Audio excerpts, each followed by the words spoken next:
Hey there, good evening. Nice to see you. Welcome to the Bronx Buzz. I'm Gary Axelbank. We've got a great show today.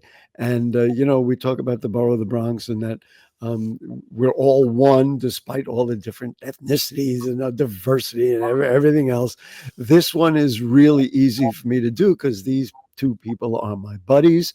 They are my neighbors, and I'm pretty sure that if I banged on my floor right now, they would probably hear it. There are a few floors below me, but it is my buddy Lynne Maureen Hurdle, officially Dr. Lynne Maureen Hurdle. Nice to see you, Lynn. Nice to see And you. her son is Justin Hurdle Price. Justin, nice to see you. Next time I see you, we'll be pushing buttons together in the elevator. Realistically, yeah. Yeah, pretty much. And as Lynn well knows, I knew Justin when he was Yes, the day we brought him home. You the day really. coming to the building, yes. All right. I hope I was polite at that time. You rushed over you Oh, and did I? rushed over to meet him. Oh, Yes. how wonderful. Was he as verbal and intelligent as he is now? I'm not sure. He came out talking. Anyway, Lynn, let's just talk. As you know, you've been on our programs a number of times. We've called you the conflict closer. Let's go back, really rewind the clock. Talk about you growing up. Is that the kind of thing you said, hey, one day I'm going to be the conflict closer? Or did it develop after, you got educated and then you decided on a career? Tell us a little bit about that. I think that the path was already set for me. I did not want to do that. I never thought about it. I only thought about being an entertainer because I grew up taking dance lessons and singing and writing. So I wanted to be an entertainer. But I also grew up in a very big extended family with a lot of conflict. And so I think wow. I thought about it, but I think that was setting the stage for later on when I went to college. I went to Syracuse University and I went as a theater major. But in my sophomore year, they opened up a new major, nonviolent conflict and change. And I really wasn't able to do a lot of acting at Syracuse. So I just said, I want to do something else. And if I get into acting, then I'll do that without a degree. And I thought this major sounded very interesting. And so I switched to it, and it was small enough that by the time I graduated, my professors were able to connect me with people here in New York City who were actually doing like civil court mediations. And I started in the field that way and went to schools and then to nonprofits and now corporates. We don't have to delve too deeply, but the nature of the conflicts that you lived with, could you characterize those? And again, we don't need to pry. And Right.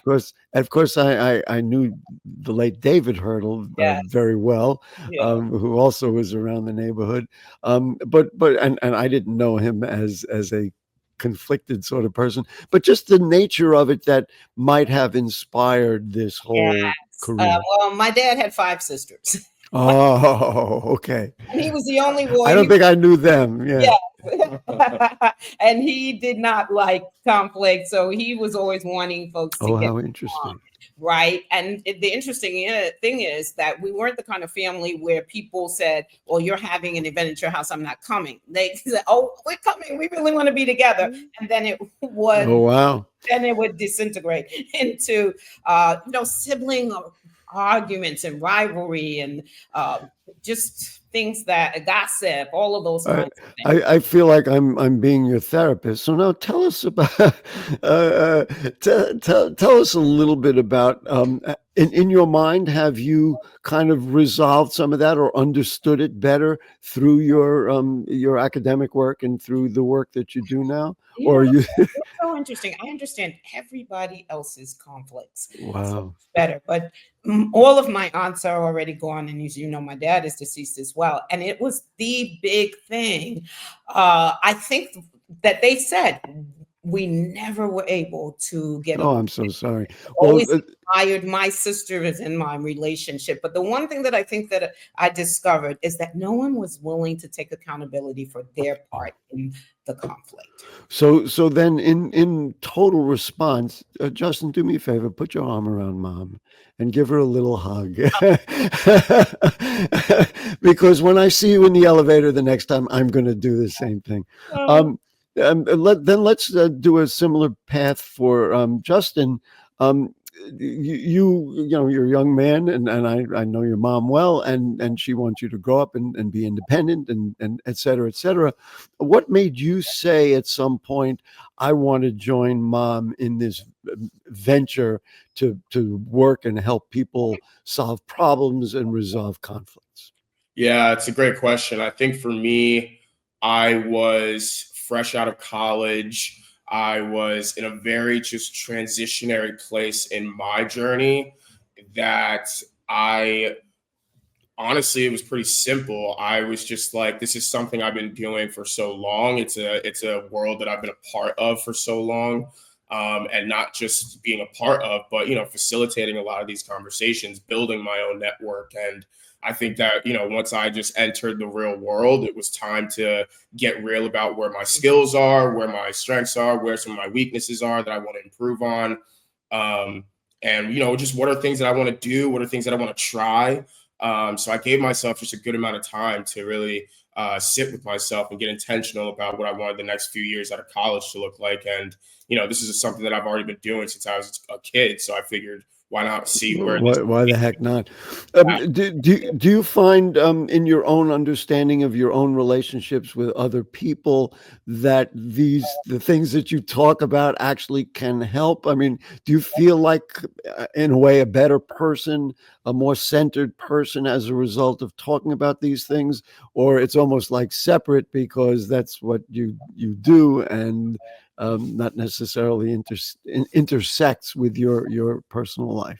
Yeah, absolutely. I think it's another great question. I think for me, it's not necessarily about being better. I feel like it's just about being more equipped to step into conflict and conflicting conversations or dynamics with the real goals of trying to, change the scenario that's at play.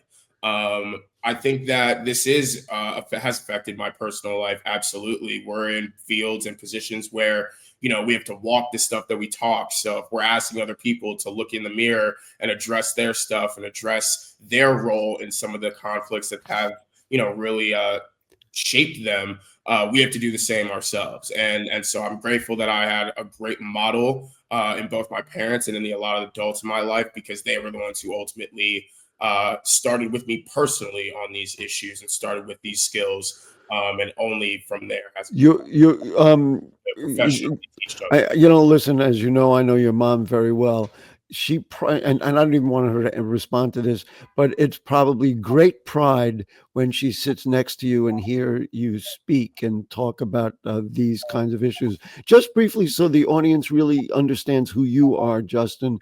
You work, you have other work, and I wasn't aware of all the things that you do. Just briefly talk about those and explain, does that intersect with this, or they're really two separate things? Because you're a professional person and you're a young man who has work. Absolutely. Yeah, it's crazy to think that I'm in the workforce and all that stuff. Absolutely. So I am a conflict resolution communication specialist. I did start out for a long time working and facilitating workshops around conflict resolution skills in schools and nonprofit organizations. But after COVID, and when I really started to get this going, after that, for a couple of years, I've now shifted into corporate America. So I'm now facilitating a lot of these groups, conversations, going in and problem solving for a lot of people in now corporate America. So it's a big That must be shift, but it's really, really cool. That must be personally gratifying to be, Yeah. in a big company and be able to say, "Hey, look, I can help us figure this out." Yes. Lynn, so let's move forward now and begin to discuss the programs that you do, and then we will take a break in a couple of minutes, and then after the break, we'll show samples of when you had been on our programs, and also a quick, fun sample of your programs. But tell us what it is that you guys do to spread the word about conflict resolution. Yes, well, one of the big things that we started last year is we started our own television show on E360 TV network, and it is called Working It Out Across Generations, where we talk all things conflict. The two of us together as co-hosts, we talk about different topics. Sometimes we have guests on to talk about all the different ways that conflict shows up in our lives. And people don't even think about these ways a lot of times as conflict. Our last show was about how many estranged families there are. Oh, Yeah, I mean, there's so many people who really don't interact with their family, have cut them off. We talked about an article in Britain where 2 million grandparents are actually estranged from their grandchildren because their parents, their children that they raise, don't want them to be a part of. wow, This wow. week, we're talking about anger and passion, the difference between the two, and how both seem to make people uncomfortable when people speak in either anger or passionately and they get confused. It's a lot of different ways. We've talked about grief. We talk about a lot of things. But the thing that I think that makes us really different is that we then share from a generational perspective what we think the differences are in the way that people go about interacting and engaging in conflict. And it's brought up things that we haven't even heard from each other. Yeah, you give them one of these. Most of the time we're surprised by, oh, I never heard that story, Mom, or Justin, you didn't tell me that. And so it's really great. Well, I was going to say that you embody the two of you sitting there like you're sitting here today. You embody that whole notion of, generational Yes. interaction, and then of course there's love and there's conflict. I mean, Yes, thank you. Because people seem to think that we don't have conflict. A lot of times we say oh, we need to show the reels before and after the show, because we absolutely we walk the stuff, but we get into conflict, and it isn't always easy to resolve. Sometimes it's heated, and we have to walk away and come back to it. So we're not perfect, but I think that we are a perfect example of people who are using the skills in order to move ourselves forward. last question before we take a break. And what kinds of guests and who do you bring on to talk about these things? Do you do therapy sessions? So you bring on people who have conflicts, or you bring on other experts? I mean, what do you do? And then we'll take a quick break. We mainly bring on other experts, but we also, I believe, think that, experts are people who are willing to just speak of their lived experience. We all work somewhere. We all, put something back into the earth, right? But, for us, we're really approaching these conversations just from a, what are you thinking? What are you feeling? What have you seen outside of the roles that we play in our everyday lives? We're all brothers. We're all sisters. We're all aunties. We're all uncles, and so forth and so forth. But I think the real expert is the heart and soul that comes up and feels something in the conflicts that we're talking about. Now, Lynn, you could put your arm around him, because he really, that's not hard for Mom to do, because he really does. He gets it. And I remember a show we did during the pandemic with college students, and I just had of the two of you, Justin, on, and I remember he really understood what college students were going through during that period of time. Okay, quick break. Then we're going to show some clips and talk more. We're going to promote the programs. They have a new thing coming up. Here we are on the Bronx Buzz, and our guests are the conflict closers. We'll be right back.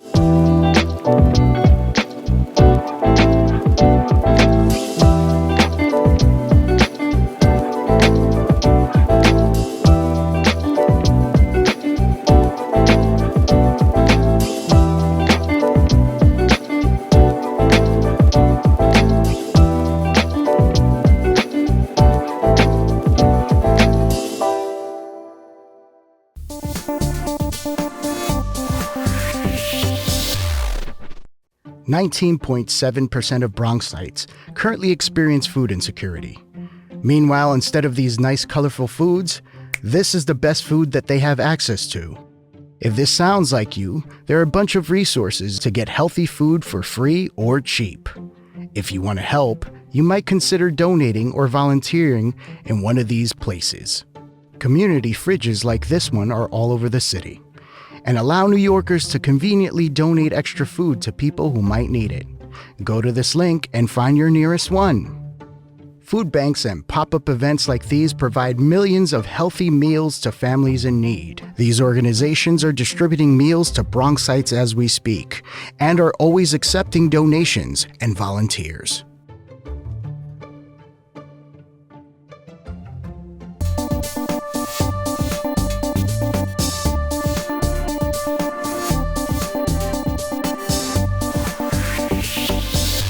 Okay, back with you on the Bronx Buzz. Boy, do I love this show today because we have two of my buddies. It is Dr. Lynne Maureen Hurdle and Justin Hurdle Price. And we're talking about conflict resolution and all the work that they have done on that subject and the fact that they have TV shows and everything else.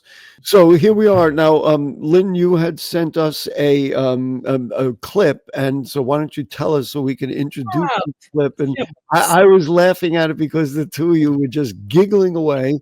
That's right, and that's why I sent it, because you know, Okay, go ahead.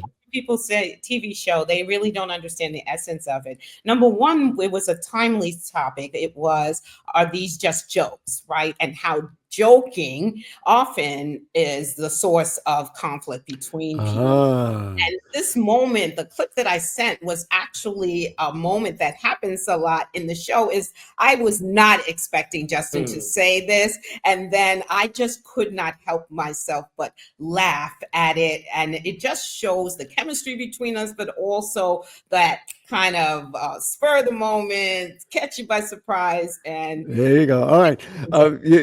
We are going to show it, but I'm going to say that I just saw the two of them laughing, and I was like, well, wait a minute, what actually is this about? But you know, when you say that it's you know, about people who are joking, you know, I can hear echoing in my head, you know, that's not funny. yeah. And that's what comes up. All right. So and this you said was from a year ago, Yeah, this was 2024. last year, and All it's right. it's kind of closing the show with a tip for how you can make sure that jokes aren't starting conflict. All right, here they are.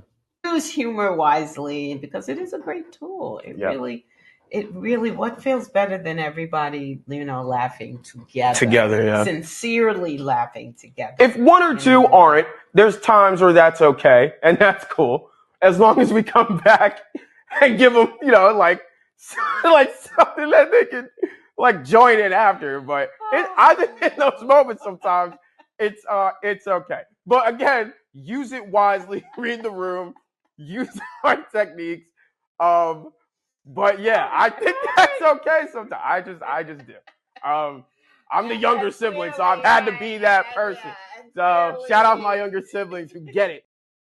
All right, there you go. There you go. Shout out my younger siblings. So now what I want to show is and this actually fits right into what you guys were just talking about. So this goes back to 2017 when we were all a lot younger.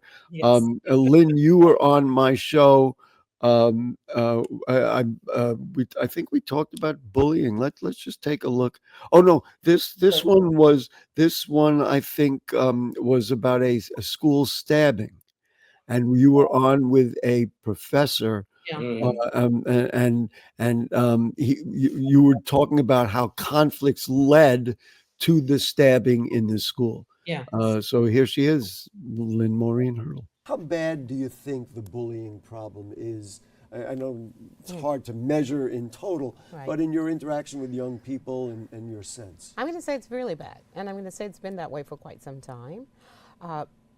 I think that schools, I love what you said, because I think that what we need to do is to bring community together, meaning school community. So that means if we're talking about NYPD along with the school community, administrators, teachers, parents, students, please have students at the table who can talk about what's going on in the schools. I think that that's really important.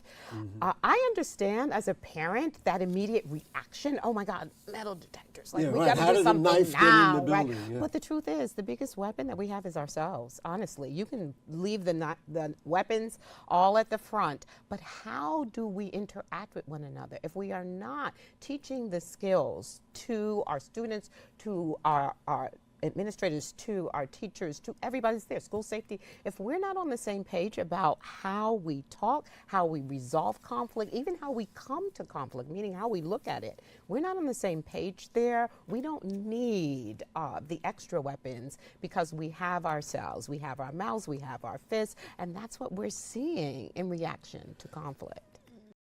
Well, there you go. I think that's pretty much what you are about in general. Lynn, so that is, let's see, 7.5 years ago. Do Yes. you have a sense that things are changed, that there is a greater understanding, less understanding, or that you still need to get out there and get to the We need to 250 get out million there and get to the understanding. There are schools that have really implemented conflict resolution programs, so we have more schools that at least see that that is a particular option, but it is not enough. We absolutely have to have more people on board, and not just schools, communities in general. The way that we're talking to one another these days is, I think, has gotten worse. It's gotten worse. Justin, I've got to ask you a very similar sort of question. And this is the beauty of what Lynn and Justin do together, is that, you can get the generational answers. What about for young people? Do they I'm going to give you my editorial opinion afterwards. Do they communicate worse? Are they able to resolve things, or is it a difficult time? Yeah, I wish I could give a different answer. That's another part of our charm and our niche. Disagree a lot, but I have to agree on this one. I think young people, have not been exposed to enough skills. I think that there's not enough time and efforts into, I guess, the processing part of the conflicts that are going on and coming up, whether it's happening in the moment or we're talking in terms of resolution and the headspace that you need to be in for that. Kids need a lot of time. Young people need a lot of patience. So when we have a bunch of people who are struggling for themselves to deal with themselves and be patient with themselves, then that's only going to be modeled for our young people. And so it's very, very tough, but I do think we have to start top and go down as far as going bottom up. This actually leads directly into a very contemporary thing, because it just happened, a day or two ago, that the governor and the state legislature agreed that there would be a cell phone ban in schools. And what I was going to say in response to this whole question of bullying and how we are doing, I believe that the communication systems, the fact that everybody's got one of these makes it very difficult to get people to talk to each other. I mean, they'll always text. Lynn, you and I are old enough to remember when you could just pick up the phone and call somebody and say, "Hey, how you doing?" And that was the way you communicate. Now you send a text to ask them if you can call. And even you and I did that in setting up the show. You said, "Can I call you later?" Justin, so just are you in favor? Do you think this cell phone ban helps us get a little, aside from the fact that maybe it'll make people pay attention a little better in school, but do you think it helps us get closer to being able to, especially young people, be able to do this? Yeah, I see it as a step. I definitely see it as a step in the right direction. I think at the end of the day, discernment is one of the best skills that we can possibly learn, right? Knowing time and place, knowing when you can do this and when you can do that. And for the benefit or detriment to yourself, right? School is where you want to, like you said, be attentive to what people are trying to teach you, as these are things at the end of the day that will influence how we live the rest of our lives. And so for that, we want to limit as much distractions as possible, considering that, I mean, your phone is a 24/7 distraction, right? We have access to each other all the time. I think that it just gives people, time and space to really feed into themselves, pour into their own cup. And then whenever they get their phones back, however that works, they get to essentially go back into society in a way. Lynn, before we run out of time, let's talk about the new show. You got something new coming Yes, up. we have a new program. It's a monthly membership program where we really have access to us. It's called Connecting Through Conversations.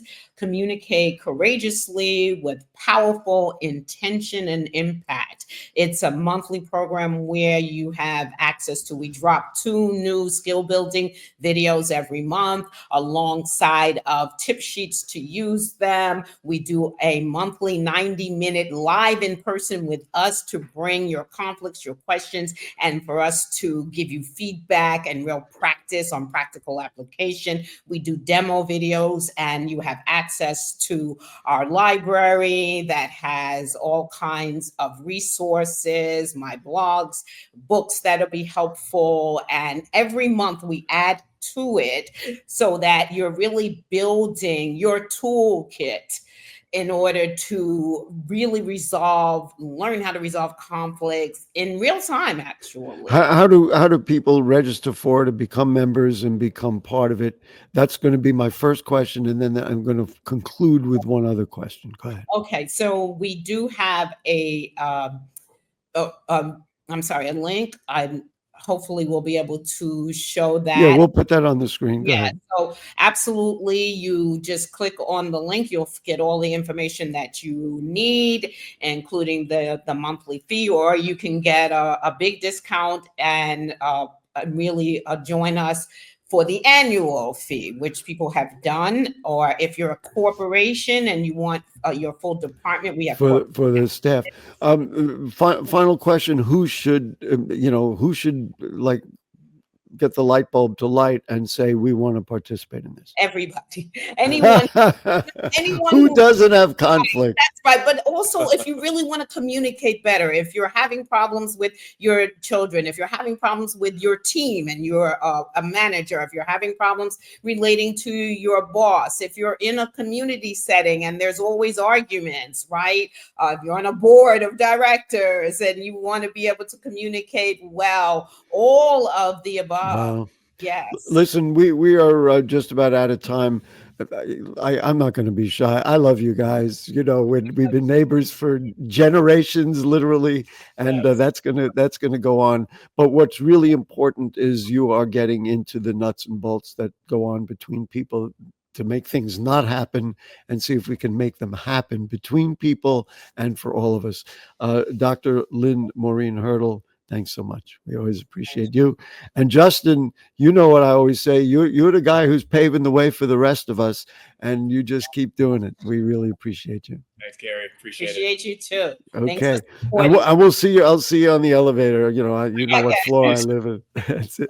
All right. So that'll do it for the Bronx Buzz. What a joy to have people like that in the borough of the Bronx and in my neighborhood, in my building.